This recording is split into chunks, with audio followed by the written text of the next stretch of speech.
Suamiku tersenyum bahagia, namun tiba-tiba menunduk dan sedih setelah aku memberitahu tentang kehamilanku. Aku bahagia sayang, namun aku sedih karena tak bisa menemani masa kehamilanmu. Aku ditugaskan ke negara konflik di Timur Tengah. Ucap suamiku sambil memelukku. Setelah beberapa bulan aku menangis saya melihat. Assalamualaikum warahmatullahi wabarakatuh. Halo Bunda sahabat Ainun. Semoga Bunda semuanya dalam keadaan sehat dan selalu bahagia ya. Sebelum saya lanjut, yuk Bunda absen dari kota mana saja? Dan buat yang sudah like, komen, dan subscribe semoga rezekinya dilancarkan ya. Yuk, langsung kita mulai kisahnya. 10 tahun bukan waktu yang singkat. Ia adalah jarak yang cukup panjang untuk melihat musim berganti tanpa benar-benar menghitungnya. Cukup lama untuk mengenali bunyi langkah pasangan di lorong rumah, bahkan dalam gelap. 10 tahun adalah angka yang pelan-pelan kehilangan bentuknya, berubah menjadi kebiasaan, seperti napas, seperti doa yang tak lagi diucapkan dengan suara keras, tapi tetap hidup di dada. Aku dan suamiku, Arga, menjalani pernikahan dengan cinta yang tidak pernah benar-benar pudar. Cinta itu tidak selalu berkilau, tidak selalu hangat, tetapi setia. Ia hadir dalam hal-hal kecil. Secangkir teh yang dibiarkan mendingin karena terlalu lama berbincang, tangan yang saling mencari saat listrik padam, dan senyum yang sengaja dipertahankan ketika dunia bertanya terlalu jauh. Namun di antara semua kebersamaan itu, ada satu ruang kosong yang tak pernah benar-benar terisi, kehadiran seorang anak. Setiap pagi, kami menyeduh harapan seperti menyeduh kopi. Tidak selalu manis, kadang pahit, tapi selalu kami minum sampai habis.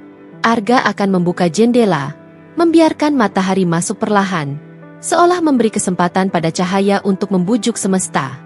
Aku akan berdiri di dapur, mendengarkan bunyi sendok beradu dengan cangkir, sambil membatinkan doa yang sama, doa yang telah kuhafal di luar kepala. Doa yang tak lagi meminta dengan air mata, melainkan dengan pasrah. Malam hari adalah waktu yang paling jujur. Ketika lampu dipadamkan dan dunia mengecil menjadi dua tubuh di atas ranjang, kesunyian datang tanpa permisi. Dalam gelap, aku sering menatap langit-langit, membayangkan suara tangis kecil yang mungkin tak pernah ada. Arga biasanya menggenggam tanganku lebih erat pada jam-jam itu, seolah ia tahu pikiranku sedang berlari terlalu jauh. Kami menutup mata dengan ikhlas, atau setidaknya, belajar untuk terlihat ikhlas. Kami belajar tertawa di tengah sepi, menertawakan hal-hal sederhana, menonton ulang film lama, atau bertukar cerita konyol hanya untuk memastikan rumah ini tidak terasa kosong. Kami juga belajar saling menguatkan, terutama ketika pertanyaan orang-orang datang tanpa empati. Sudah 10 tahun, ya? Atau, belum dikasih momongan? Pertanyaan-pertanyaan itu terdengar ringan bagi yang mengucapkannya, tetapi bagi kami, ia seperti hujan kecil yang terus mengetuk dada, tidak melukai, namun melelahkan. Ada hari-hari ketika aku merasa kuat, dan ada hari-hari ketika aku rapuh tanpa alasan. Pada hari-hari rapuh itu, Arga menjadi sandaranku. Ia tidak selalu memberi jawaban, tidak selalu menawarkan solusi. Kadang ia hanya duduk di sampingku, diam, tetapi kehadirannya cukup untuk membuatku bertahan. Cinta kami tumbuh dalam diam, dalam sabar yang panjang, dalam penantian yang tak pernah kami pilih, tetapi harus kami jalani. 10 tahun telah mengajarkan kami satu hal, bahwa harapan tidak selalu berteriak. Kadang ia berbisik pelan, hampir tak terdengar, tetapi tetap bertahan. Dan di sanalah kami berdiri, di antara iman dan ragu, antara sabar dan lelah, menunggu, sambil tetap percaya bahwa setiap penantian memiliki maknanya sendiri, meski jawabannya belum juga datang. Pagi selalu datang lebih cepat bagi Arga. Bahkan sebelum matahari benar-benar mengingat namanya sendiri, Arga telah berdiri di depan cermin, merapikan seragam hijaunya dengan ketelitian yang nyaris hikmat. Setiap kancing ditutup seperti menutup satu sumpah. Setiap lipatan disamakan seperti meluruskan niat. Seragam itu bukan sekadar kain. Ia adalah janji yang dipelihara dengan disiplin dan diam. Janji kepada negara, kepada kehormatan, dan, tanpa banyak kata, kepada kami berdua. Aku sering memperhatikannya dari ambang pintu. Tubuhnya tegap, bahunya lurus, sorot matanya tegas. Di hadapanku berdiri seorang tentara, tetapi aku tahu, di balik ketegapan itu berdiam seorang lelaki yang menyimpan kelembutan di tempat-tempat yang tak terlihat dunia. Lelaki yang suaranya merendah ketika berbicara padaku, yang menahan langkahnya agar seirama denganku, yang menyimpan lelahnya sendiri demi memastikan aku baik-baik saja. Mencintai Arga berarti mencintai jarak. Jarak antara tugas dan rumah, antara bunyi sepatu Lars dan sunyi ruang tamu. Ada hari-hari ketika rumah ini hanya diisi oleh bayangannya, aroma sabun di kamar mandi, bekas lipatan selimut di ranjang, dan pesan singkat yang kubaca berulang-ulang agar terasa lebih dekat. Aku belajar berdamai dengan ketidakpastian, dengan kemungkinan-kemungkinan yang tak pernah ingin kusebutkan namanya. Karena mencintai seorang tentara berarti menerima bahwa keberanian selalu berjalan berdampingan dengan risiko. Namun Arga tidak pernah membawa ketegasan medan tugas ke dalam rumah. Di sini, ia meletakkan seragamnya dengan hati-hati, seolah menanggalkan dunia luar bersama kain hijau itu. Di sini, ia menjadi lelaki yang duduk di lantai, menyandarkan punggung ke sofa, dan membiarkan kepalanya rebah di pangkuanku.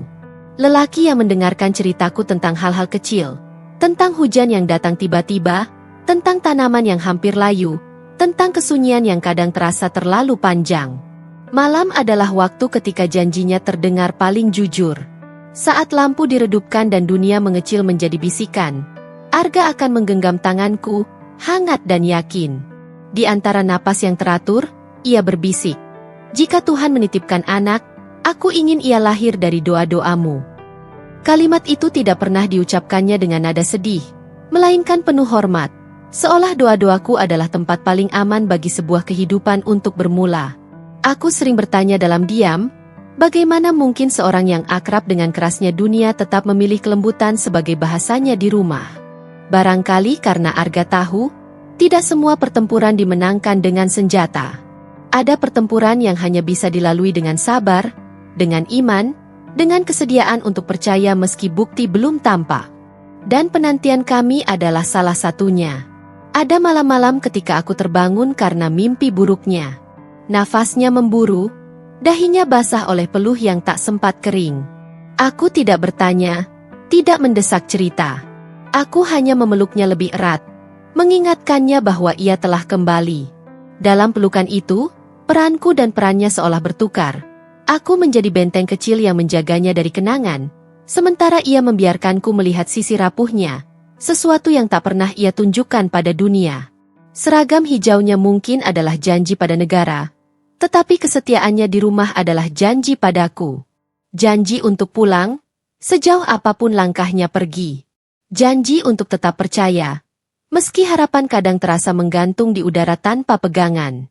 Bersamanya, aku belajar bahwa cinta tidak selalu hadir dalam kehadiran penuh, tetapi dalam keyakinan bahwa dua hati bisa tetap bertaut meski terpisah ruang dan waktu. Dan di antara semua janji itu, ada satu yang tak pernah kami ucapkan dengan suara keras, namun selalu kami rawat, bahwa apapun yang Tuhan pilihkan untuk kami, entah penantian yang berlanjut, atau keajaiban yang datang tanpa aba-aba, kami akan menjalaninya bersama. Dalam seragam dan doa, dalam tugas dan harap, dalam diam yang panjang dan cinta yang tak pernah benar-benar pergi. Pagi itu tidak berbeda dari pagi-pagi sebelumnya.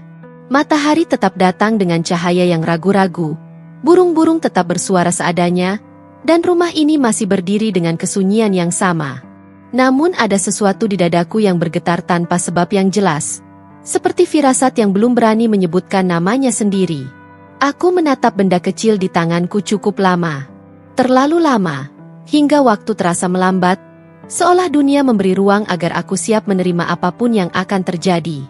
Napasku tertahan. Jantungku berdetak tidak beraturan, seperti lupa irama yang biasa. Lalu perlahan, sangat perlahan, dua garis merah itu muncul. Tegas, nyata, tak bisa disangkal. Dunia berhenti sejenak. Tangisku pecah tanpa aba-aba.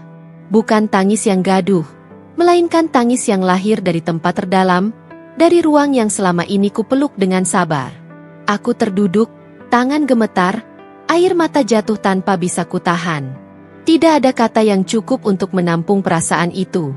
Syukur, takjub, takut, bahagia, semuanya bercampur menjadi satu, seperti gelombang yang datang bersamaan. Aku memeluk perutku yang masih rata. Belum ada gerak, belum ada tanda, tetapi aku tahu, sesuatu telah berubah selamanya. Di balik kulit yang tenang itu, ada kehidupan yang mulai menulis kisahnya sendiri. Aku menyebut nama Tuhan berulang-ulang, seperti orang yang baru saja diselamatkan dari tenggelam. Setiap sebutan adalah pengakuan. Setiap doa adalah air mata yang menjelma puji. 10 tahun penantian akhirnya berbuah. Aku teringat malam-malam panjang yang kulewati dengan diam, doa-doa yang kupanjatkan tanpa suara, dan hari-hari ketika harapan terasa terlalu berat untuk dibawa sendirian. Semua itu kini terasa seperti jalan panjang yang akhirnya mengarah ke satu titik terang. Bukan berarti luka-luka itu hilang, tetapi kini mereka punya makna. Mereka menjadi saksi bahwa harapan tidak pernah benar-benar sia-sia. Tanganku refleks mencari ponsel, lalu berhenti. Aku ingin memberitahu Arga, tetapi ada jeda yang sengaja ku tahan. Aku ingin menikmati detik ini sendiri, menyimpannya rapat-rapat di dada sebelum dunia lain ikut mengetahuinya. Ada kebahagiaan yang terasa terlalu suci untuk langsung dibagikan.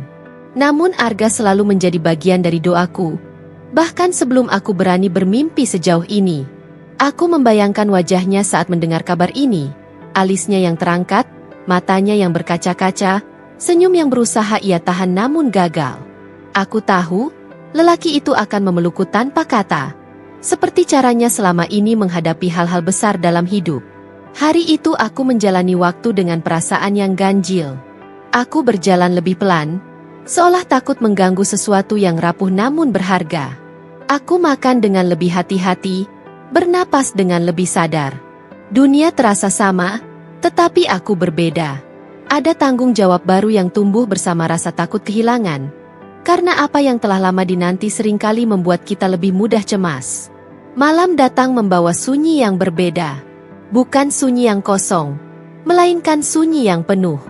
Saat akhirnya Arga pulang, aku menatapnya dengan mata yang masih menyimpan cahaya pagi. Aku tidak langsung bicara. Aku hanya menyerahkan benda kecil itu ke tangannya.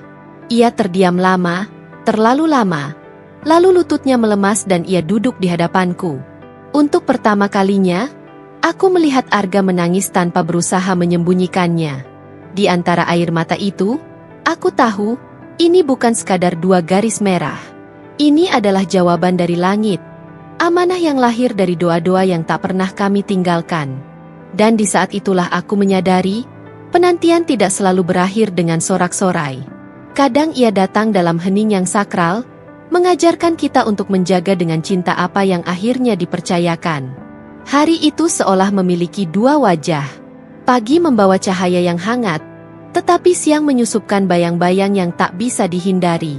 Setelah kebahagiaan yang masih terasa asing di dadaku, Arga pulang dengan langkah yang berbeda, lebih berat, lebih terukur.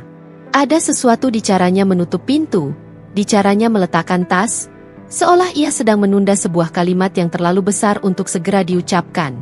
Ia duduk di hadapanku, seragam belum sempat diganti, wajahnya menyimpan garis-garis lelah yang tak biasa. Lalu ia bicara tentang tugas, tentang misi, tentang Timur Tengah, sebuah nama yang terdengar jauh, panas, dan syarat ketegangan. Kata-katanya mengalir pelan, nyaris formal, seperti laporan yang sudah dihafalnya di luar kepala. Namun aku bisa mendengar getar yang ia sembunyikan di antara jeda-jeda napasnya. Di hari yang sama, semesta memutuskan untuk menguji caranya menyeimbangkan cinta dan kewajiban. Ketika akhirnya aku memberitahunya tentang kehamilanku, waktu kembali melambat. Arga menatapku seolah ingin memastikan aku nyata. Matanya berkaca. Ia tertawa singkat, tertahan, lalu diam terlalu lama. Aku melihat 2 perasaan saling bertubrukan di wajahnya. Bahagia yang ingin melonjak, dan sedih yang menahan kaki agar tetap berpijak. Untuk sesaat, ia terlihat seperti lelaki yang terbelah di tengah dadanya. Aku ingin ada di sisimu, katanya lirih, suaranya hampir kalah oleh sunyi. Kalimat itu tidak meminta, tidak menuntut. Ia hanya sebuah pengakuan tentang keinginan paling manusiawi dari seorang lelaki yang akan menjadi ayah. Namun harus pergi justru ketika hidup mulai tumbuh di rumahnya sendiri. Aku mengangguk. meski ada gemetar yang menjalar dari dada ke ujung jari. Aku tahu, jika aku menangis saat itu, Arga mungkin akan goyah. Dan aku tidak ingin menjadi alasan baginya untuk ragu pada jalan yang telah ia pilih sejak awal. "Berangkatlah, Mas," kataku akhirnya. Suaraku terdengar lebih tenang daripada hatiku. "Ini tugas negara. Di rumah ada ibu yang menjagaku." Aku menyebut nama ibu seperti menyebut jangkar, sesuatu yang membuat kami tetap terhubung dengan daratan. Arga menunduk, lalu mengangguk perlahan. Aku tahu, ia sedang berterima kasih sekaligus meminta maaf dalam diam. Ada perpisahan yang tidak perlu banyak kata, karena terlalu banyak yang ingin disampaikan. Malam itu kami mengemasi waktu. Bukan hanya pakaian dan perlengkapan, tetapi juga detik-detik kebersamaan yang ingin kami simpan cukup lama. Arga duduk di sampingku, tangannya sesekali menyentuh perutku yang masih rata, dengan kehati-hatian seperti menyentuh sesuatu yang rapuh dan sakral. Aku merasakan getar di sentuhannya, campuran kagum dan takut, harap dan cemas. Kami tidak membicarakan kemungkinan terburuk. Kami sepakat diam tentang hal-hal yang bisa merusak keberanian. Kami hanya bicara tentang hal kecil, tentang jadwal minum vitamin, tentang makanan yang harus kuhindari, tentang pesan singkat yang akan ia kirim setiap sempat. Arga mencatat semuanya, seperti seorang prajurit yang sedang menghafal peta pulang. Hari keberangkatan datang lebih cepat dari yang kuinginkan. Bandara penuh suara, tetapi dunia kami terasa sunyi. Pelukan terakhir itu panjang, menahan, seolah kami ingin meminjam waktu dari masa depan. Arga mencium keningku, lalu menempelkan dahinya di sana, menarik napas dalam-dalam. "Jaga diri, jaga dia," bisiknya. Aku mengangguk. Kata-kata terasa terlalu kecil untuk menjawab semua yang ingin kusampaikan. Saat langkahnya menjauh, aku berdiri tegak, menahan air mata agar tidak runtuh di tempat yang salah. Aku ingin ia pergi dengan hati yang utuh, bukan dengan bayangan tangisku di punggungnya. Saat pintu keberangkatan menutup, aku menyadari satu hal, perpisahan bukan selalu tentang kehilangan. Kadang ia adalah bentuk cinta yang paling sunyi, membiarkan orang yang kita cintai pergi, demi sesuatu yang lebih besar dari diri kita sendiri. Dan di hari itu, aku pulang dengan dua kehidupan yang harus kujaga. Satu yang tumbuh di rahimku, dan satu lagi yang sedang mempertaruhkan dirinya jauh dari rumah. Kepergian Arga tidak menciptakan kekosongan yang tiba-tiba. Ia datang perlahan, merayap ke sudut-sudut rumah, menetap di ruang-ruang yang dulu diisi suara dan langkahnya. Sunyi yang tersisa bukan sunyi yang kosong, melainkan sunyi yang berat, seperti udara setelah hujan besar, lembab dan menyimpan gema. Pagi-pagi kini terasa lebih panjang. Tidak ada lagi bunyi sepatu Lars yang tergesa. Tidak ada suara pintu yang dibuka dengan hati-hati agar aku tidak terbangun. Aku bangun sendiri, menyeduh minuman hangat untuk satu orang, lalu duduk menghadap jendela lebih lama dari biasanya. Dunia di luar berjalan seperti biasa, sementara aku belajar hidup dengan ritme baru, ritme menunggu. Kehamilan membuat segalanya terasa lebih pelan, lebih dalam. Setiap perubahan kecil pada tubuhku menjadi peristiwa besar. Rasa mual yang datang tiba-tiba, lelah yang tak bisa dijelaskan, dan detak jantung yang kini terasa lebih dekat dengan kesadaran. Dalam kesendirian itu, aku mulai berbincang dengan perutku. Awalnya kikuk, lalu perlahan menjadi kebiasaan yang menenangkan. "Ayahmu orang yang gagah," kataku suatu siang sambil mengelus perut yang mulai menghangat oleh sentuhan. Bukan hanya karena seragamnya, tapi karena ia memilih bertanggung jawab meski harus pergi. Aku menceritakan Arga seolah anak ini sudah mampu mengerti, tentang caranya tersenyum kecil ketika gugup, tentang keseriusannya yang kadang berubah menjadi canggung, tentang kelembutan yang hanya ia simpan untuk rumah. Ada hari-hari ketika rindu datang tanpa aba-aba. Rindu yang tidak menangis, tetapi menekan dada hingga napas terasa sempit. Pada hari-hari itu, aku membuka pesan-pesan Arga, membaca ulang kalimat yang sama berulang kali. Kata-katanya singkat, seringkali sederhana, namun cukup untuk mengingatkanku bahwa ia masih ada di dunia yang sama, meski terpisah jarak dan bahaya. Ibu menjadi penyangga yang senyap. Ia tidak banyak bertanya, tidak terlalu sering menasihati. Ia hanya hadir, dengan masakan hangat, dengan sentuhan ringan di pundakku, dengan doa yang selalu ia panjatkan selepas subuh. Dari caranya memandangku, aku tahu ia memahami ketakutan yang tidak berani kuucapkan.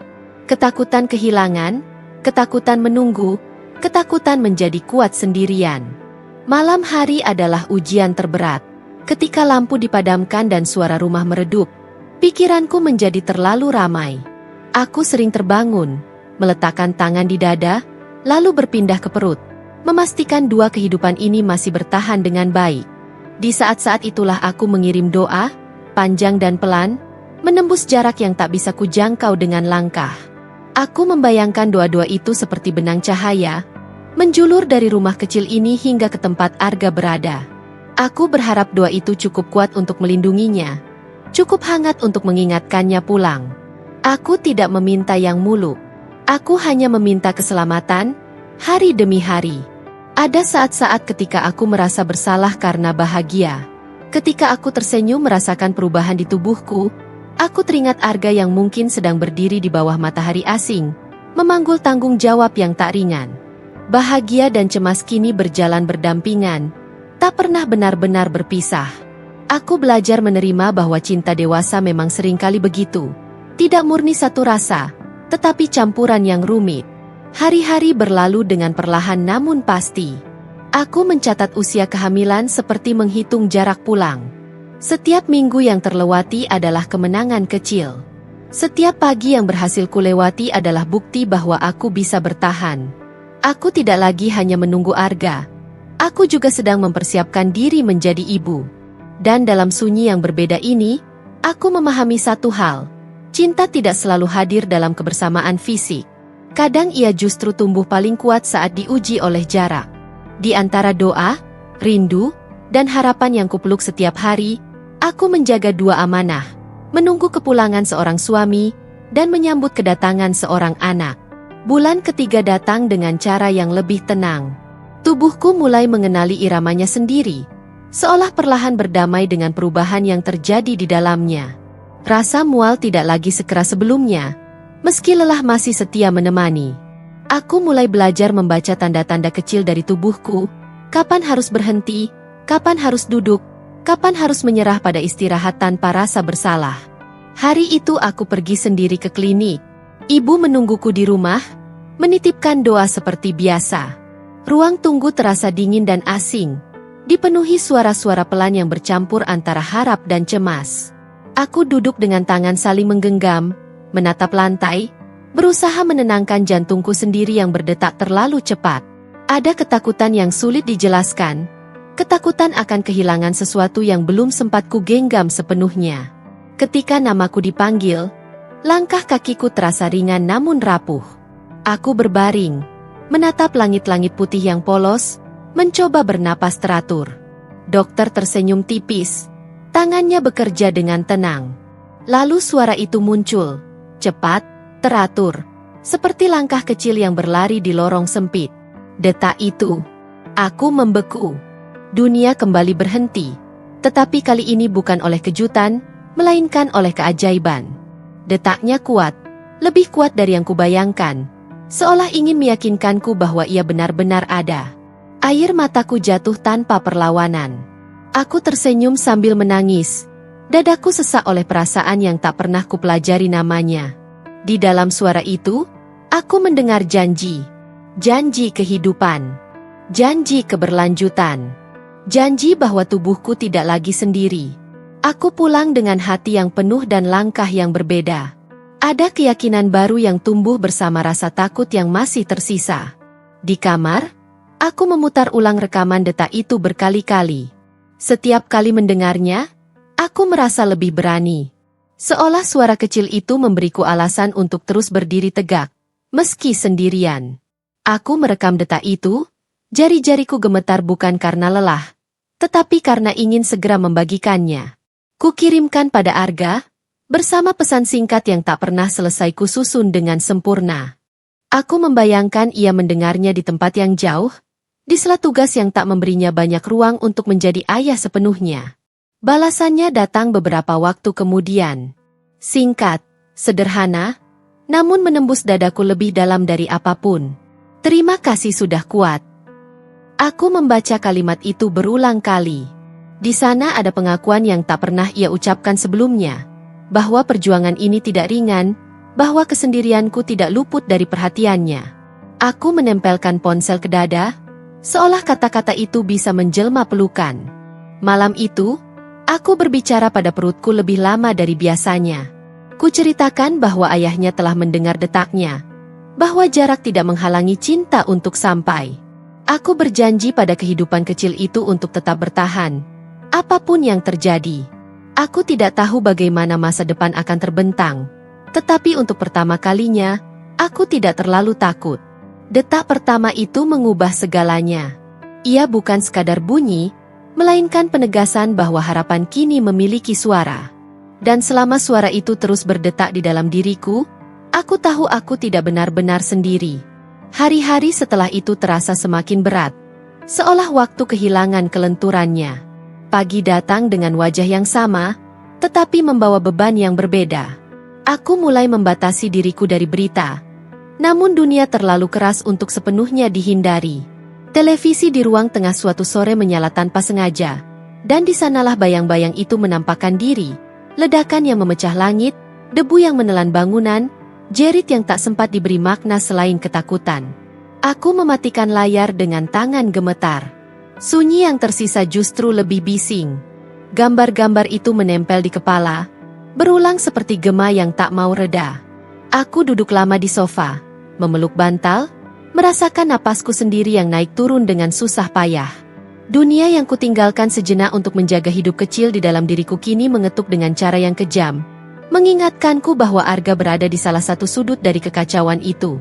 Sejak hari itu, aku lebih sering memilih doa daripada berita. Seolah dengan menundukkan kepala, aku bisa menutup pintu bagi kemungkinan buruk. Sehabis subuh, aku duduk menghadap jendela, membiarkan cahaya tipis menyentuh wajahku, dan menyebut nama Arga perlahan, seperti mantra, seperti jangkar. Aku tidak meminta keajaiban. Aku hanya meminta waktu, satu hari lagi, satu langkah lagi menuju pulang. Namun jarak mulai berubah wujud. Pesan-pesanku yang biasanya segera berbalas kini mengendap. Awalnya hanya beberapa jam, lalu sehari, lalu lebih lama lagi. Aku menatap layar ponsel terlalu sering, seolah tatapanku bisa menarik kata-kata keluar dari keheningan. Setiap getaran kecil membuat jantungku melonjak, lalu jatuh kembali ketika bukan namanya yang muncul. Aku mencoba menenangkan diri dengan alasan-alasan yang masuk akal. Keadaan. Aku mengulang kata-kata itu seperti pelindung tipis yang mudah robek. Di depan ibu, aku tetap tersenyum, tetap makan meski tak berselera, tetap berbicara tentang hal-hal ringan. Aku tidak ingin kecemasanku menular, tidak ingin rumah ini berubah menjadi ruang tunggu yang penuh ketakutan. Malam-malam menjadi semakin panjang. Aku sering terbangun, duduk di tepi ranjang, meletakkan tangan di perutku yang kini mulai menunjukkan keberadaannya. Di dalam kegelapan, aku berbicara pada kehidupan kecil itu dengan suara nyaris tak terdengar. Aku mengatakan bahwa ayahnya sedang melakukan hal besar, bahwa keberanian seringkali menuntut pengorbanan yang sunyi. Aku berkata pada diriku sendiri lebih dari siapapun, meyakinkan, menguatkan, meski kadang rasanya rapuh. Ada rasa bersalah yang menyelinap di sela-sela kecemasan.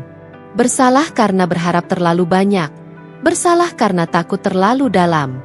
Aku menyadari betapa tipisnya batas antara iman dan kekhawatiran. Di satu sisi, aku ingin percaya sepenuhnya. Di sisi lain, bayang-bayang konflik terus menyodorkan kemungkinan yang tak ingin kuhadapi. Aku mulai menulis. Menuliskan hari-hariku, menuliskan doa-doa yang tak sempat kuucapkan dengan suara. Kata-kata menjadi tempatku bersembunyi, sekaligus cara untuk tetap waras. Di halaman-halaman itu, aku mengizinkan diriku jujur, tentang ketakutan kehilangan, tentang marah yang tidak tahu arah, tentang cinta yang terasa semakin dalam justru karena ancaman jarak. Suatu malam, saat hujan turun tanpa aba-aba, aku duduk di lantai, bersandar pada dinding, dan menangis tanpa menahan diri. Bukan karena lemah, tetapi karena terlalu lama kuat. Tangisku tidak gaduh, tetapi panjang. Setelahnya, Aku merasa sedikit lebih ringan, seolah beban yang tak terlihat telah diberi celah untuk keluar. Bayang-bayang konflik tidak hanya datang dari layar atau berita. Ia hidup di jeda pesan, di jam-jam tanpa kabar, di pikiran yang melompat terlalu jauh. Namun di tengah semua itu, aku tetap bertahan. Karena di dalam diriku ada detak yang terus mengingatkanku untuk hidup. Karena mencintai Arga berarti percaya. Bahkan ketika keyakinan itu diuji tanpa ampun. Dan setiap malam, sebelum tidur, aku kembali pada satu kebiasaan yang tak pernah kutinggalkan. Menyalakan doa. Menyusunnya dengan kata-kata sederhana, menitipkannya pada langit yang sama yang menaungi kami berdua. Berharap, suatu hari nanti, jarak dan bayang-bayang itu akan benar-benar berakhir. Bulan ketujuh datang membawa berat yang tak hanya bertambah di tubuhku, tetapi juga di hati. Perutku kini benar-benar nyata, bulat, menonjol, dan menjadi pusat dari setiap gerakanku. Aku tidak lagi berjalan, aku melangkah dengan perhitungan. Setiap bangun dari duduk adalah usaha kecil. Setiap menarik napas panjang adalah pengingat bahwa ada kehidupan yang menuntut ruang dan perhatian. Tubuhku mengajarkan kesabaran dengan caranya sendiri. Punggungku sering terasa pegal, kakiku mudah lelah, dan malam-malam tak lagi ramah. Tidur datang sebentar, lalu pergi tanpa pamit. Aku terbangun berkali-kali, bukan hanya karena tubuh yang tak nyaman, tetapi karena pikiran yang enggan diam. Dalam gelap, waktu terasa lebih lambat, seolah jam memilih berhenti tepat ketika aku paling membutuhkannya bergerak. Ibu selalu ada. Ia tidak banyak bicara tentang kecemasanku, tetapi tangannya bekerja tanpa diminta. Mengusap punggungku dengan gerakan yang sama sejak aku kecil, menyeduhkan minuman hangat, menuntunku duduk ketika nafasku terasa pendek. Di hadapannya, aku tidak perlu menjelaskan apapun. Ia tahu. Seorang ibu selalu tahu, bahkan sebelum anaknya berani mengaku. Kadang aku bersandar di bahunya, membiarkan kepalaku diam di sana lebih lama dari yang seharusnya. Di saat-saat itu, aku bukan istri seorang tentara, bukan calon ibu yang harus kuat. Aku hanya seorang anak yang lelah menunggu. Ibu tidak pernah menyuruhku berhenti berharap, tetapi ia juga tidak memaksaku terlihat tegar. Kehadirannya adalah izin untuk rapuh tanpa rasa bersalah. Si kecil di dalam perutku semakin sering bergerak. Tendangannya pelan, kadang mengejutkan, kadang terasa seperti sapaan. Aku menjawabnya dengan sentuhan, dengan bisikan yang hanya kami berdua mengerti. Aku bercerita tentang hari-hari yang berjalan lambat, tentang neneknya yang setia, tentang ayahnya yang masih jauh namun selalu disebut dalam doa. Aku tidak tahu apakah ia bisa memahami, tetapi aku ingin ia tumbuh dikelilingi kejujuran, bahwa dunia ini indah sekaligus keras, dan cinta seringkali lahir dari penantian yang panjang. Hari-hari kulewati dengan rutinitas yang sederhana. Menyusun pakaian kecil yang telah dicuci dan dilipat rapi, menyiapkan sudut kamar yang perlahan berubah menjadi ruang harap. Setiap benda yang kusentuh mengandung bayangan masa depan. Tangis pertama, tidur yang tak teratur, tawa yang mungkin akan datang. Namun di sela-sela semua persiapan itu, ada satu ruang yang tetap kosong, kabar dari Arga. Ponsel menjadi benda yang paling sering kucari dan paling sering mengecewakan. Aku tidak lagi mengeceknya dengan cemas yang meledak-ledak, melainkan dengan ketabahan yang letih. Seperti seseorang yang berdiri di tepi jalan setiap hari, tahu kemungkinan yang datang kecil, tetapi tetap menunggu karena tidak ada pilihan lain. Setiap malam, setelah rumah benar-benar sunyi, aku duduk di tepi ranjang, menatap layar yang gelap, berharap namanya muncul begitu saja. Malam tetap panjang. Ada malam ketika angin masuk melalui celah jendela, membawa suara jauh yang tak kukenal. Ada malam ketika hujan turun perlahan, seperti meniru langkah waktu yang tertahan. Dalam malam-malam itu, pikiranku berjalan ke tempat-tempat yang tidak ingin kudatangi. Aku membayangkan hal-hal yang kutolak dengan cepat, lalu kembali memeluk doa seerat mungkin. Aku belajar bahwa keberanian bukan berarti tidak takut, tetapi tetap berdiri meski takut itu tidak pergi. Ibu sering terbangun ketika mendengar langkahku ke dapur. Ia tidak pernah bertanya kenapa aku belum tidur.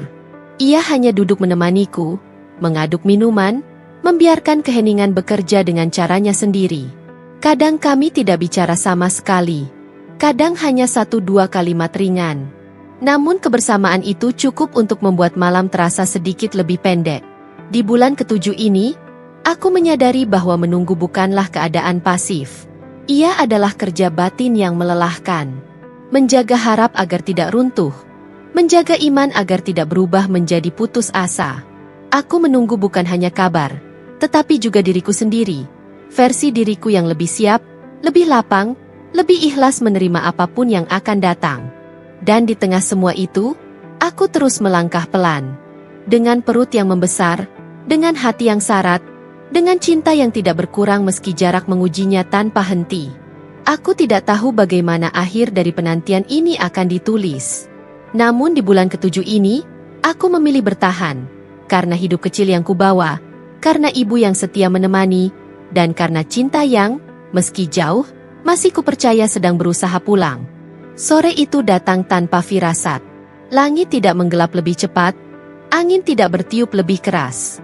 Segalanya tampak biasa, terlalu biasa untuk sebuah hari yang akan mengubah caraku bernapas. Televisi menyala di ruang tengah. Suaranya rendah, sekadar menjadi latar saat aku duduk menahan pegal di punggung. Ibu berada di dapur. Rumah berjalan seperti biasa, seolah tidak tahu apa yang sedang mendekat. Lalu kalimat itu meluncur dari layar. Konflik memanas. Kontak senjata kembali terjadi. Seorang tentara Indonesia gugur dalam tugas misi perdamaian. Kalimatnya pendek. Dan seolah kematian bisa disampaikan seperti laporan cuaca. Kakiku lemas sebelum pikiranku sempat mengejar maknanya. Tubuhku bereaksi lebih cepat daripada logika. Aku berusaha berdiri, tetapi lantai terasa menjauh. Tanganku meraba apa saja yang bisa kutahan, dan akhirnya aku terduduk. Punggungku menabrak sisi sofa dengan pelan namun mematikan. Nafasku terhenti di tengah jalan, seperti seseorang yang tiba-tiba lupa caranya menghirup udara. Namanya tidak disebutkan, dan justru di sanalah ketakutan itu menjelma penuh. Otakku bekerja kejam, mengulang satu nama yang kutolak untuk diucapkan. Arga, Arga, Arga, seperti gema yang tak mau berhenti.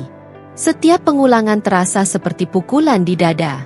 Aku ingin berteriak agar pikiran itu diam, tetapi suaraku menghilang sebelum sempat lahir. Tanganku refleks melindungi perutku. Di dalam sana, kehidupan kecil itu bergerak, seolah merasakan kekacauan yang tak bisa ia pahami. Aku menunduk, air mata jatuh tanpa suara. Tangis ini tidak seperti sebelumnya. Tidak ada isak, tidak ada keluhan. Hanya air mata yang terus mengalir, senyap, berat. Seolah tubuhku tahu bahwa suara apapun bisa membuat segalanya runtuh sepenuhnya. Ibu datang berlari ketika melihatku di lantai. Ia memanggil namaku berkali-kali. Suaranya retak, tetapi aku tidak bisa menjawab. Kata-kata menghilang dari lidahku. Aku hanya memeluk perutku erat-erat. Seolah dengan begitu aku bisa melindungi dua kehidupan sekaligus. Yang di dalam diriku, dan yang entah di mana keberadaannya. Televisi masih menyala. Ibu mematikannya dengan gerakan cepat. Terlalu cepat. Seperti ingin menutup pintu sebelum sesuatu yang lebih buruk masuk. Ia memelukku, kuat, menahan tubuhku yang gemetar hebat. Di pelukannya, aku akhirnya hancur sepenuhnya. Tangisku keluar dalam bentuk yang paling sunyi, tanpa suara, tanpa kata, hanya tubuh yang bergetar dan napas yang terputus-putus. Aku tidak berani bertanya. Aku tidak berani mencari. Aku tidak berani membuka ponsel. Ketakutan itu terlalu besar untuk diberi nama. Dalam kepalaku, wajah Arga muncul dengan jelas. Senyumnya yang tertahan, caranya berdiri tegak, bisikannya yang lembut sebelum pergi. Semua itu datang bersamaan, menabrak kesadaranku seperti gelombang. Aku marah pada diriku sendiri karena membiarkan bayangan terburuk itu hadir. Aku marah pada dunia karena memaksa kami hidup di persimpangan antara harapan dan kehilangan. Waktu berjalan aneh sore itu. Jarum jam bergerak, tetapi aku tidak ikut di dalamnya. Aku berada di ruang antara, belum menerima apapun, belum kehilangan apapun, tetapi sudah tersayat oleh kemungkinan. Menunggu kabar dalam ketidakpastian adalah siksaan yang tak terlihat. Tidak ada yang bisa kau pegang, tidak ada yang bisa kau lawan. Malam turun pelan-pelan, membawa dingin yang merayap. Aku terbaring di ranjang, menatap langit-langit yang terasa terlalu tinggi. Ponsel ada di sampingku, layar hitamnya seperti cermin ketakutan. Aku ingin menyalakannya. Aku ingin mendengar apapun. Tetapi tanganku tidak bergerak. Seolah jika aku membuka ponsel itu, semesta akan memaksaku menerima jawaban yang belum siap kuterima. Aku menangis lagi. Kali ini lebih pelan, lebih dalam. Tangis seorang perempuan yang kelelahan menjaga iman agar tidak runtuh. Dalam isak yang nyaris tak terdengar, aku berdoa, bukan dengan kata-kata indah, bukan dengan kalimat yang tersusun rapi. Doaku berantakan, terputus-putus, penuh ketakutan dan harapan yang saling bertabrakan. Tuhan, jangan dia. Tuhan, jika boleh, jangan hari ini. Tuhan, aku belum siap. Di tengah tangis itu, aku merasakan gerakan kecil dari dalam perutku. Lembut, namun cukup untuk menarikku kembali ke tubuhku sendiri. Aku menempelkan telapak tangan, menarik napas dalam-dalam, mencoba bertahan. Apapun yang terjadi, hidup ini tetap harus kujaga. Malam itu aku tidak tidur. Aku hanya menunggu, di antara doa dan ketakutan, di antara kemungkinan dan kehancuran. Kabar duka itu belum memiliki nama, tetapi bayangannya sudah cukup untuk membuatku memahami satu hal yang pahit dan jujur. Bahwa cinta sejati selalu membawa risiko kehilangan. Dan menunggu orang yang kita cintai di medan yang jauh adalah bentuk keberanian yang jarang diberi medali. Minggu-minggu itu tidak berjalan, mereka merayap. Setiap hari terasa seperti salinan dari hari sebelumnya. Sunyi yang sama, udara yang sama, dan penantian yang tidak bergerak kemanapun. Waktu kehilangan maknanya. Pagi, siang, dan malam hanya dibedakan oleh cahaya, bukan oleh kabar. Rumah menjadi ruang yang terlalu luas untuk dihuni sendirian. Suara jam dinding terdengar lebih keras, langkah kakiku sendiri menggema seperti milik orang asing. Aku jarang menyalakan televisi, jarang membuka jendela. Dunia luar terasa terlalu ramai, sementara dunia di dalam dadaku sudah cukup berisik. Aku memeluk perutku lebih sering dari sebelumnya.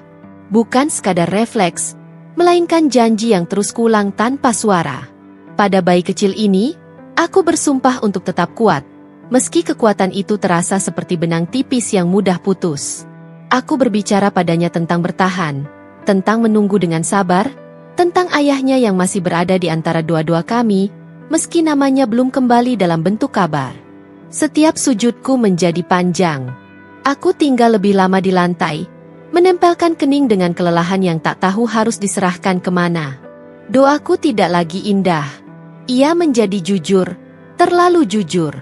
Ada permohonan, ada protes yang tertahan, ada air mata yang jatuh tepat di antara kata-kata. Aku tidak lagi meminta dengan kalimat lengkap. Aku hanya memohon agar diberi kemampuan untuk bangkit sekali lagi. Dan bangkit itu berat. Setiap kali berdiri dari duduk, setiap kali melangkah keluar kamar, ada tarikan ke belakang. Seolah ketakutan memegang ujung bajuku dan berbisik agar aku berhenti berharap. Tubuhku membawa beban ganda. Kehidupan yang tumbuh dan kecemasan yang tak mau pergi. Aku belajar bergerak perlahan, bukan karena lemah, tetapi karena terlalu banyak yang harus kujaga. Ibu tetap di sisiku, seperti bayangan yang setia. Ia tidak lagi menanyakan kabar, tidak lagi menghibur dengan kata-kata. Ia tahu, tidak ada kalimat yang bisa menggantikan jawaban yang kami tunggu. Ia hanya memastikan aku makan, memastikan aku tidur meski sebentar, memastikan aku tidak benar-benar tenggelam dalam diam. Sesekali ia memelukku tanpa alasan, dan disitulah aku kembali menjadi anak, rapuh, takut, dan membutuhkan pegangan. Malam-malam adalah ujian terberat. Aku sering duduk di tepi ranjang, memandangi ponsel yang tetap bisu. Tidak ada pesan, tidak ada panggilan. Hanya layar yang memantulkan wajahku sendiri, wajah yang berubah lebih cepat dari waktu. Aku bertanya dalam diam, apakah Arga juga menunggu? Apakah ia juga menyebut namaku di sela-sela tugas? Atau apakah dunia telah memisahkan kami dengan cara yang paling kejam? Aku tidak berani membayangkan terlalu jauh. Tetapi pikiranku sering melanggar batas. Bayangan datang tanpa izin, lalu pergi meninggalkan luka kecil yang bertumpuk. Di saat-saat itu, Aku menutup mata dan kembali ke satu hal yang masih bisa kugenggam, napasku sendiri. Tahan. Lepas. Seperti itu aku bertahan. Bayi kecil di dalam perutku semakin sering bergerak. Setiap gerakannya adalah panggilan untuk hidup. Ia seolah mengingatkanku bahwa menunggu bukan alasan untuk menyerah. Aku membalasnya dengan sentuhan, dengan bisikan lembut yang kadang berubah menjadi tangis. Aku berkata padanya bahwa apapun yang terjadi nanti, ia tidak sendiri. Bahwa ia lahir dari cinta yang berani, meski diuji tanpa belas kasihan. Hari-hari berlalu tanpa jawaban, dan aku mulai memahami betapa sunyi bisa menggigit seperti dingin yang menusuk tulang. Namun di tengah gigitan itu, ada tekad kecil yang tumbuh diam-diam. Tekad untuk tidak runtuh sepenuhnya. Tekad untuk tetap hidup, tetap berdiri, meski dengan lutut gemetar. Minggu-minggu tanpa jawab itu mengajarkanku satu hal yang pahit sekaligus jujur, bahwa iman bukanlah keyakinan tanpa celah, melainkan keberanian untuk tetap percaya ketika semua celah terbuka. Dan di antara sujud yang panjang dan bangkit yang berat, aku terus melangkah, perlahan, tertatih, tetapi belum menyerah. Pagi itu datang dengan langkah pelan, hampir ragu. Cahaya matahari tidak langsung tumpah ke halaman, seolah langit sendiri sedang menimbang apakah hari ini pantas diberi terang sepenuhnya. Aku duduk di ruang tengah, memeluk perutku, mendengarkan bunyi-bunyi kecil rumah yang mulai terbangun. Air mendidih di dapur, langkah ibu yang teratur, napasku sendiri yang terasa lebih keras dari biasanya. Aku tidak menunggu apapun pagi itu. Setelah minggu-minggu panjang tanpa jawab, harapan telah berubah bentuk. Ia tidak lagi berdiri di depan pintu, melainkan berdiam di sudut hati, kecil dan nyaris tak bersuara. Aku belajar menjalani hari tanpa menggantungkan diri pada kemungkinan. Lebih aman begitu, pikirku. Lebih sedikit yang bisa hancur. Lalu ketukan itu terdengar. Tidak keras. Tidak tergesa. 3 ketukan pelan, berjarak, seolah seseorang di luar sana sedang menahan napas agar tidak terlalu berharap. Jantungku langsung berdebar liar. Bukan karena yakin, melainkan karena takut. Ketakutan yang aneh. Takut jika ini hanya tamu biasa. Takut jika ini kabar yang tak ingin ku dengar. Takut jika pintu itu membuka lebih dari yang sanggup ku terima. Ibu menoleh padaku. Tatapan kami bertemu dalam jeda yang singkat namun penuh. Tidak ada kata yang diucapkan. Tetapi kami berdua tahu, momen ini terlalu besar untuk diabaikan. Aku berdiri perlahan. Langkahku terasa berat. Seperti melangkah menuju garis batas antara dua kehidupan.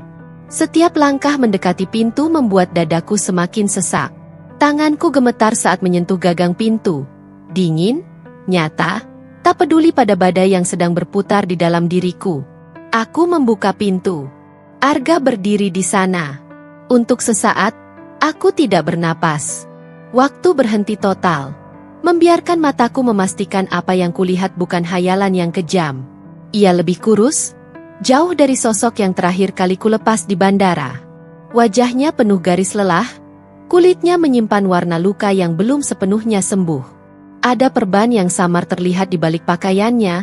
Ada bekas yang tak perlu dijelaskan untuk dimengerti. Namun matanya, Tuhan, matanya hidup. Sorot itu masih sama. Dalam, penuh. Seperti seseorang yang telah berjalan terlalu jauh, melihat terlalu banyak, tetapi memilih pulang dengan membawa dirinya yang tersisa. Namaku keluar dari bibirnya pelan. Hampir pecah. Dan disitulah aku runtuh. Kakiku tidak lagi mampu menopang tubuhku. Tangisku meledak tanpa bentuk, tanpa kendali. Arga melangkah cepat, memelukku sebelum aku benar-benar jatuh. Pelukannya tidak sekuat dulu. Aku bisa merasakan tubuhnya yang lelah, tetapi kehadirannya utuh. Hidup. Wajahku terbenam di dadanya, dan aku menangis seperti seseorang yang baru kembali dari tepi jurang. Aku tidak mengatakan apapun. Tidak perlu. Isaku telah mewakili semua doa yang terjawab, semua ketakutan yang akhirnya dilepaskan. Tanganku mencengkeram pakaiannya, seolah takut ia akan lenyap jika kugenggam terlalu longgar. Arga memelukku lebih erat. Satu tangannya bergetar di punggungku, napasnya berat, seperti orang yang baru saja menyelesaikan perjalanan terpanjang dalam hidupnya.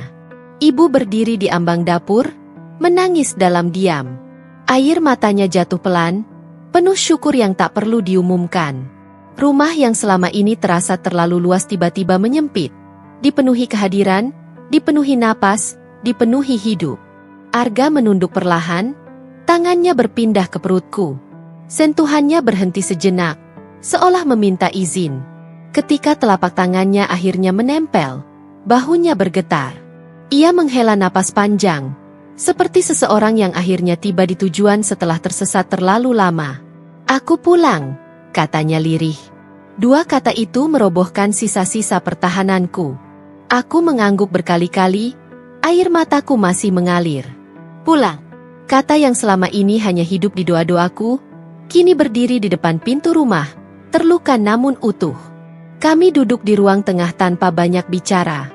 Arga bersandar, kelelahan jelas di setiap geraknya. Aku menatapnya dengan mata yang tak ingin berkedip, seolah ingin menghafal setiap detail wajahnya. Bekas luka, garis baru, senyum yang masih sama. Ini adalah wajah seseorang yang telah bertaruh nyawa dan kembali dengan harga yang mahal. Namun membawa pulang satu hal terpenting, dirinya sendiri. Di pagi itu, aku memahami sesuatu dengan sangat jelas. Bahwa tidak semua doa dijawab dengan cara yang lembut. Sebagian harus melewati api, darah, dan ketakutan. Namun ketika jawaban itu akhirnya datang, ia datang dengan kekuatan yang membuat semua penantian terasa masuk akal. Ketukan pintu itu bukan sekadar suara kayu bertemu kayu. Ia adalah akhir dari penantian yang panjang. Dan awal dari kehidupan yang sama sekali baru. Kami menangis bersama, bukan tangis yang meledak-ledak, melainkan tangis yang mengalir pelan, seperti sungai yang akhirnya menemukan muaranya. Tangis orang-orang yang telah terlalu lama menahan napas. Aku merasakan bahu Arga bergetar di bawah pipiku. Napasnya tersengal bukan karena sakit, melainkan karena lega yang datang terlambat namun utuh. Di ruang tamu yang sederhana itu, tangis menjadi bahasa yang paling jujur, tanpa pangkat, tanpa jarak, tanpa keberanian palsu. Arga perlahan berlutut di hadapanku. Gerakannya kaku, jelas menahan nyeri, namun ia tetap memaksa dirinya mendekat. Dengan hati-hati, seolah takut menyakiti sesuatu yang rapuh dan suci, ia mencium perutku. Lem, dalam. Seperti seseorang yang menebus waktu. "Maaf," bisiknya lirih, nyaris tenggelam oleh isak. "Ayah terlambat mengenalmu." Kata-kata itu menusuk dan menyembuhkan sekaligus. Aku mengusap rambutnya, merasakan helai-helai yang lebih tipis, lebih kasar dari yang kuingat. Di dalam bisikan itu ada penyesalan, ada cinta yang menumpuk tanpa tempat untuk tumpah, ada janji yang tak terucap namun terasa kuat. Bayi kecil di dalam perutku bergerak pelan, dan untuk sesaat aku percaya, benar-benar percaya, bahwa ia mendengar ayahnya. Kami duduk berdekatan, membiarkan waktu mengalir tanpa perlu diarahkan. Arga menceritakan sedikit demi sedikit, tidak semuanya. Ada bagian yang ia simpan, dan aku tidak memintanya keluar. Aku belajar bahwa mencintai seseorang juga berarti menghormati diam yang ia pilih. Namun dari serpihan cerita yang terucap, aku tahu, pulang bukanlah perjalanan lurus. Ia berkelok, berdarah, dan seringkali harus dibayar dengan sesuatu yang tak bisa kembali utuh. Luka-luka di tubuh Arga bukan sekadar bekas. Mereka adalah saksi. Tentang malam-malam yang dilalui tanpa tidur. Tentang keputusan-keputusan yang diambil dalam hitungan detik. Tentang nyawa-nyawa yang dijaga agar dunia tidak runtuh lebih jauh. Aku menyentuh lengannya yang diperban, dadaku kembali sesak. Kali ini oleh kesadaran bahwa damai selalu memiliki harga, dan harga itu sering dibayar oleh orang-orang yang tidak dikenal namanya. Ibu datang membawa air hangat dan senyum yang basah oleh air mata. Ia memandang Arga seperti seorang ibu yang baru saja menerima kembali anaknya dari batas dunia. Tidak ada ceramah, tidak ada pertanyaan. Hanya tatapan penuh syukur yang tak perlu dijelaskan. Rumah ini akhirnya bernapas utuh. Hari itu berjalan pelan, seolah memberi kami waktu untuk menyatu kembali. Arga tertidur di kursi dengan tubuh yang akhirnya menyerah pada lelah. Aku duduk di sampingnya, memandangi wajah yang kini lebih tenang. Sesekali tanganku bergerak ke perut, memastikan segalanya nyata, bahwa kami benar-benar berada di satu ruang yang sama, Setelah sekian lama hanya bertemu dalam doa. Sore menjelang, cahaya masuk dari sela jendela, memantul pada dinding yang dulu terasa kosong. Kini, setiap sudut rumah seperti kembali menemukan fungsinya. Tawa kecil muncul, tertahan, lalu hilang. Bukan karena bahagia telah sempurna, tetapi karena luka-luka masih butuh waktu untuk pulih. Namun kami tidak lagi sendiri dalam proses itu. Malam tiba dengan damai yang asing. Arga terbangun, menatap sekeliling seperti memastikan ia benar-benar pulang. Aku menggenggam tangannya, dan kali ini genggamanku mantap. Tidak ada jarak, tidak ada layar, tidak ada jeda pesan yang menggantung. Hanya kulit bertemu kulit, napas bertemu napas. Aku di sini, kataku pelan. Ia mengangguk, matanya berkaca-kaca. Aku tahu. Di malam pertama kepulangannya, kami tidak banyak bicara. Kami hanya duduk berdampingan, membiarkan kehadiran mengisi ruang-ruang yang dulu kosong. Dalam diam itu, aku memahami makna pulang yang sebenarnya. Bukan sekadar kembali ke alamat lama, melainkan tiba di tempat di mana seseorang menerima kita apa adanya. Dengan luka, dengan lelah, dengan cerita yang belum selesai. Pulang adalah ketika tangis berubah menjadi napas yang lebih ringan. Pulang adalah ketika maaf diucapkan tanpa tuntutan. Pulang adalah ketika cinta memilih bertahan, meski telah diuji sampai batasnya. Dan malam itu, di rumah kecil kami, pulang akhirnya menemukan maknanya. Hari-hari setelah kepulangan Arga tidak berlari. Mereka berjalan pelan, berhati-hati, seperti seseorang yang baru belajar menapak setelah lama pincang. Waktu seakan mengerti bahwa kami membutuhkan ritme yang lembut, cukup lambat untuk memberi ruang bagi luka, cukup tenang untuk membiarkan harapan tumbuh kembali. Pagi-pagi kami dimulai dengan rutinitas sederhana. Obat-obatan disusun rapi di meja kecil, jadwal kontrol ditandai di kalender, dan secangkir minuman hangat selalu disiapkan lebih awal. Arga tidak lagi bangun dengan tergesa seperti dulu. Kini ia duduk lebih lama, menunggu nyeri mereda sebelum berdiri, menerima bantuan tanpa gengsi. Ada kelelahan yang masih tinggal di tubuhnya, tetapi ada juga kesediaan untuk sembuh. Dan itu, bagiku, adalah keberanian yang lain bentuknya. Di sela perawatan, cerita-cerita mulai mengalir. Tidak sekaligus, tidak utuh. Arga memilih kata dengan hati-hati, seperti menapaki tanah yang masih menyimpan ranjau. Ia bercerita tentang debu yang menempel di kulit, tentang panas yang membuat napas terasa pendek, tentang malam-malam yang terlalu sunyi untuk disebut aman. Ia menyebut nama-nama tempat dengan suara datar, namun matanya menyimpan jejak yang tak bisa disamarkan. Ia juga bercerita tentang doa, tentang bagaimana ia menyebut namaku di sela ledakan, tentang bagaimana bayangan rumah kecil ini menjadi jangkar saat dunia di sekelilingnya kehilangan bentuk. Ia tidak memposisikan dirinya sebagai pahlawan. Ia hanya seorang lelaki yang ingin pulang, yang bertahan karena ada sesuatu, seseorang, yang menunggunya di ujung ketakutan. Aku mendengarkan tanpa memotong. Kadang aku menggenggam tangannya ketika ceritanya tersendat. Kadang aku membiarkan dia mengambil alih. Aku belajar bahwa menyembuhkan bukan selalu tentang mencari solusi, tetapi tentang hadir sepenuhnya saat luka membuka dirinya. Sebagai gantinya, aku menceritakan hal-hal kecil yang kualami selama ia pergi. Tentang tendangan-tendangan kecil yang sering datang tanpa aba-aba, membuatku tersenyum di tengah cemas. Tentang bagaimana aku belajar membedakan gerakan yang lembut dan yang kuat. Tentang perutku yang kini menjadi dunia kecil tempat kehidupan belajar bergerak. Aku melihat wajah Arga berubah setiap kali aku bercerita. Mata yang melembut, senyum yang tumbuh perlahan, seolah ia sedang menyusun ulang perannya sebagai ayah. Setiap sore, Arga akan duduk di sampingku, meletakkan telapak tangannya di perutku, menunggu dengan sabar. Ketika gerakan kecil itu datang, ia tertawa pelan, tawa yang penuh rasa tak percaya. Dalam tawa itu ada penebusan, ada rasa hadir yang selama ini terampas oleh jarak dan tugas. Aku membiarkannya menikmati momen-momen itu tanpa kata, karena beberapa kebahagiaan memang tidak perlu dijelaskan. Ibu tetap menjadi penjaga yang setia. Ia mengawasi dari jauh, memastikan kami tidak terlalu memaksa diri. Dari caranya tersenyum melihat kami berbincang, aku tahu ia sedang mengucap syukur dengan caranya sendiri. Rumah ini, yang sempat dipenuhi bayang-bayang, kini berangsur menemukan keseimbangannya kembali. Malam hari menjadi waktu kami menyembuhkan bagian yang tak terlihat. Arga kadang terbangun dengan napas memburu.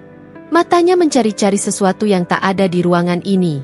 Aku akan duduk di sampingnya, menyebut namanya pelan, mengingatkannya bahwa ia aman, bahwa ia sudah pulang. Ia tidak selalu langsung tenang, tetapi setiap malam yang kami lalui bersama adalah langkah kecil menuju utuh.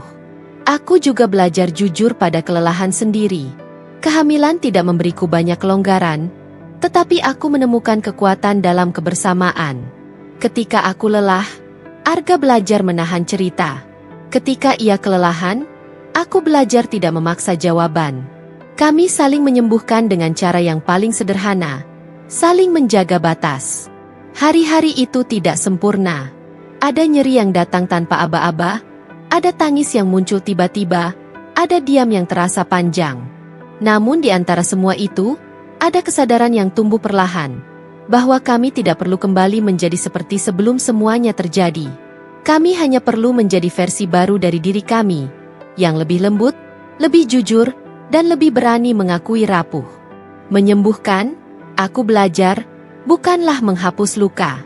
Ia adalah proses menerima bekasnya, lalu membiarkan hidup tumbuh di sekitarnya.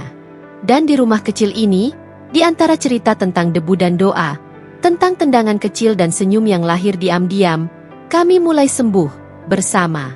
Penantian kali ini terasa berbeda. Bukan lagi penantian yang hening dan sendirian, melainkan penantian yang bernapas, hidup, di antara dua orang yang telah belajar kehilangan dan kembali menemukan. Kami menunggu bukan dengan cemas yang menggigil, tetapi dengan harap yang matang oleh waktu. Hari-hari menjelang kelahiran dipenuhi kesiapan kecil yang bermakna besar. Arga merapikan rumah perlahan.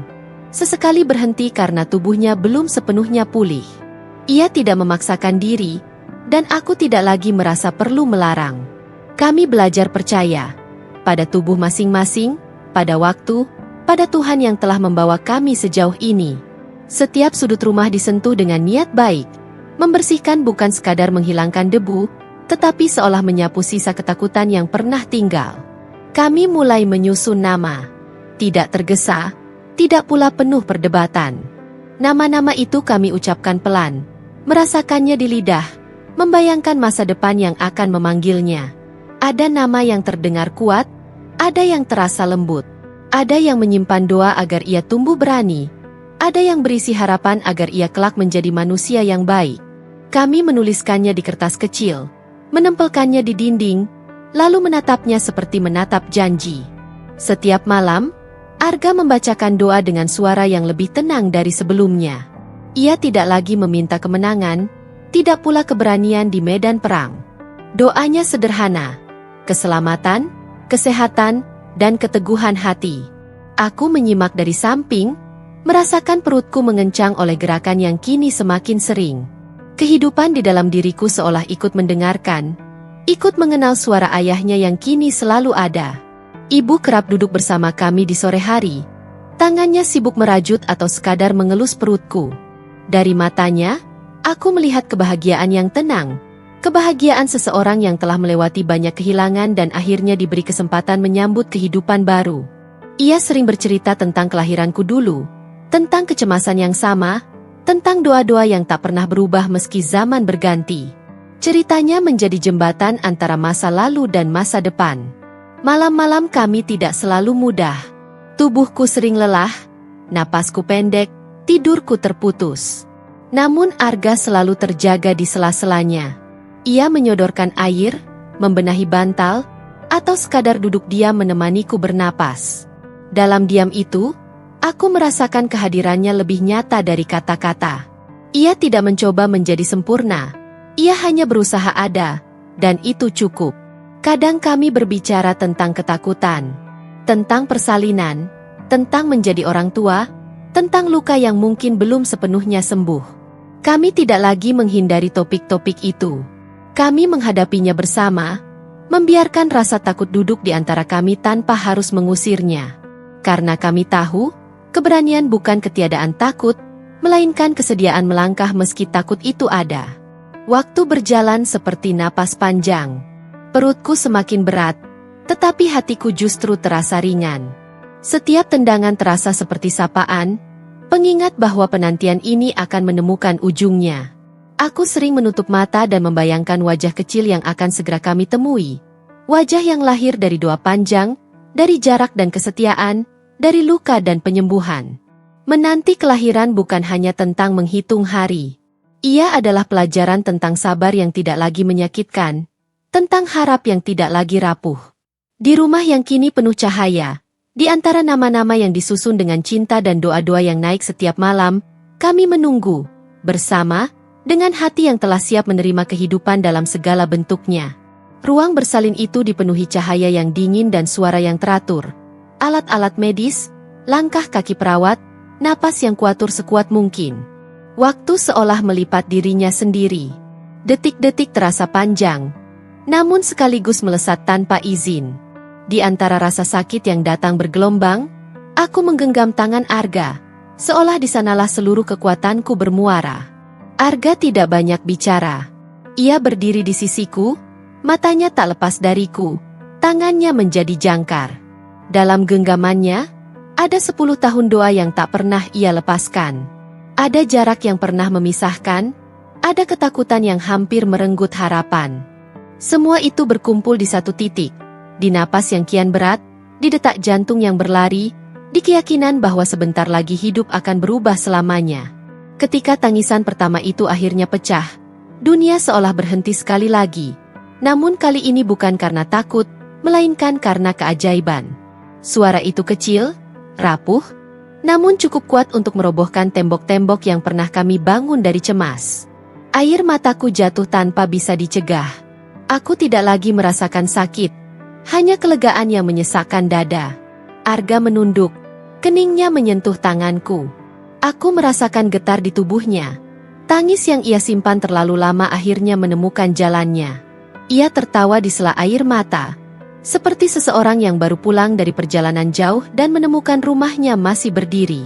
Dalam matanya, aku melihat lelaki yang sama yang dulu berangkat dengan seragam hijau, namun kini kembali sebagai ayah. Saat bayi kecil itu diletakkan di dadaku, waktu benar-benar memberi kami hadiahnya. Kulitnya hangat, napasnya belum teratur, namun kehadirannya terasa begitu pasti. Aku menyentuh pipinya dengan ujung jari, takut-takut, seolah satu sentuhan bisa membuatnya menghilang. Dalam diam, aku berterima kasih pada tubuhku yang bertahan, pada Tuhan yang mendengar, pada cinta yang tidak menyerah meski diuji berkali-kali. Arga membungkuk, mencium kening kecil itu dengan hati-hati. Bibirnya bergetar saat ia berbisik, entah doa atau janji. Aku tidak mendengarnya dengan jelas, tetapi aku tahu isinya. Ia akan ada, ia akan menjaga, ia akan pulang, selalu. Luka-luka di tubuhnya mungkin akan meninggalkan bekas. Tetapi di hadapan kehidupan baru ini, luka itu menemukan maknanya.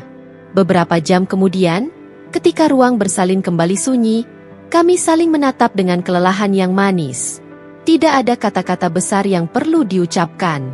Segalanya telah terucap oleh perjalanan panjang yang membawa kami ke sini. 10 tahun penantian, jarak yang memisahkan benua, dan luka yang hampir merampas harap, semuanya tidak sia-sia. Kami belajar bahwa waktu tidak pernah benar-benar kejam. Ia hanya menguji kesabaran, menajamkan doa, dan menguatkan cinta yang bersedia dirawat. Dan pada akhirnya, waktu memberikan kembali apa yang ia pinjam, dalam bentuk yang jauh lebih indah dari yang pernah kami bayangkan. Di pelukan kami, kehidupan kecil itu tertidur. Di hati kami, lahir keyakinan baru, bahwa cinta yang diuji, jika dijaga dengan setia dan diserahkan pada doa, akan selalu menemukan jalannya pulang.